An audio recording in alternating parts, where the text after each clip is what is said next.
Tel Aviv, Mark Regev's with me. The senior advisor to the Israeli Prime Minister Benjamin Netanyahu. And Mark, grateful for your time. Thank you for taking time to talk to me. I just want to start on this idea of the further push into southern Gaza. Israel, first of all, told people to go south. Then once they'd gone south, they told them to move around the south into different areas.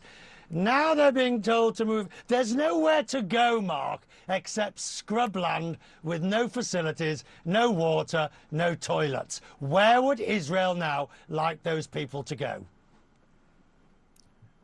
Well, Richard, I think when we told people to move south out of the north, it was the right thing to do because, as you will recall, the heavy fighting started in the north, and all those people who moved to the south did the right thing. And they accepted our advice. In fact, I think in the end, over 90% of the population moved to the south. It's clear there was a heavy fighting in the north. It was common sense to move away. Now that fighting has started in the south, we've had to be more specific, and we've asked people to go to specific areas where we don't intend to see serious, intensive fighting. But we're urging people, please get out of the line of fire. We don't want to see civilians caught up. Mark, be realistic, Mark.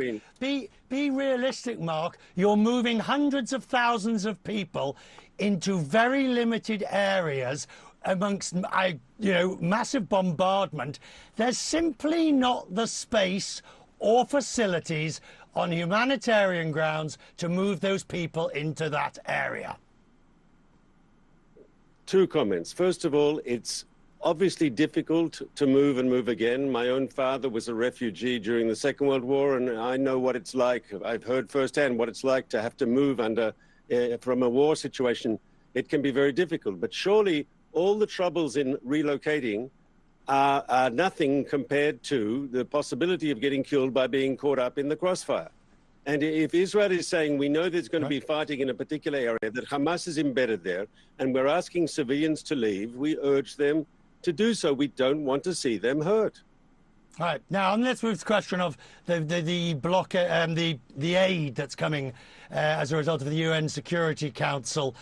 The UN Security Council, the United Nations Secretary General, has pretty much summed up, in his view, Antonio Guterres' view, on what the problem is. He said, basically, in a statement, that the single largest problem in getting aid into Gaza was Israel's bombardment, Israel's continued attack.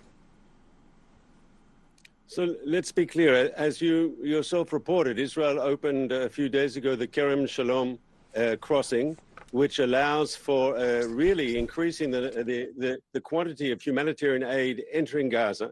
Since the beginning of this operation, Israel has placed no limitations whatsoever on food, water, medicine, shelter, that sort of thing, going into the Gaza Strip for the civilian population of Gaza, who are not the target of our operation. Our target is Hamas. But to talk about the Secretary General's remarks, he has been calling now for, I think, some 2 months for what he calls a humanitarian ceasefire, just to end it all. And what he's basically doing is offering a lifeline to Hamas. And we thank the United States for its diplomatic support at the United Nations, preventing that sort of resolution passing the Security Council. Because if you give a lifeline to Hamas, if you say a ceasefire now with Hamas in power, you're just condemning us all to more bloodshed in the future, because Hamas, Richard, as you know, says openly that Israel must be destroyed. They say they do the October 7th massacre again and again and again. You keep Hamas in power, you condemn both Israelis and Palestinians to more bloodshed further down the line. Mark, you and I both know in the course of war and difficult stories, then comments get made that need to be clarified. And yesterday, I think, or this week, saw one of them from an Israeli spokesperson who basically said there was no food shortage in Gaza. Now, that comment being made at the same time as the World Food Programme, UNDP, all of them, saying it's almost a famine in Gaza at the moment. So let me give you an opportunity to clarify the comment that there is no food shortage or that there's plenty of food in Gaza. Do you wish to clarify it? I can say the following. I know for a fact over the last few days there were trucks of food that Israel authorized, and that Israel had also already completed the security check, and yet they were still waiting at the crossing to enter, and not because of Israel. There were all sorts of logistic issues, they said, inside Gaza, and one has to ask the following question, Richard. Is it possible that Hamas knows that its only chance to survive is by sacrificing the people of Gaza and by saying, we will not allow humanitarian aid to be distributed, we will keep this out, we want to artificially create a humanitarian crisis that'll create international pressure for the ceasefire, which is the only way that they can save themselves? Mark, I am grateful. Thank you for taking the time to talk to me this morning. I'm grateful to you. Thank you. Thank you for having me.